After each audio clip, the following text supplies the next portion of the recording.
সুতপাকে চাই। আমি আশিস।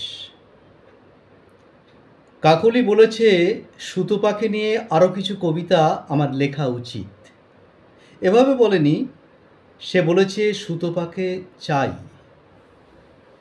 সুতপাকে চাই শব্দটা বুকের ঠিক কোনখানটায় মোচড় দিল তা বোঝার জন্যে আমার ডাক্তার বন্ধুর কাছে গেলাম। সে স্টেথোস্কোপ চেপে ধরে বুকের ভিতরে ঢেউয়ের শব্দ গুনছিল। আমি তার জানালায় ডুবে যাওয়া সূর্যের গোলাপি রং গলে গলে পড়তে দেখেছিলাম, সাদা উলের বলের মতো কিছু মেঘের উপর। সুতপা খুব সুখী আর সংসারী একজন মেয়ে। তার স্বামী কি রাতে বাড়ি ফিরে দরজা খোলা মাত্র তাকে জাপটে ধরে চুমো খায়? জানি না। তবে সুতপার টোল পড়া গালের লাজুক জ্যোৎস্না যেন সেই কথা বলে।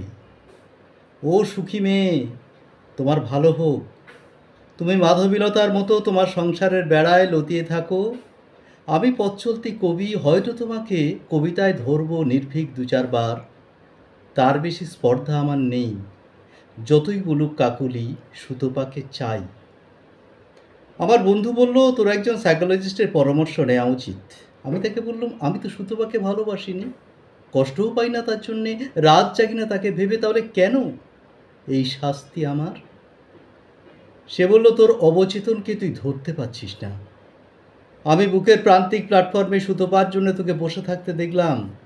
অপেক্ষার মতো প্রেম আর কিছুতে নেই বন্ধু। কাকুলি বলেছিল সুতপাকে চাই।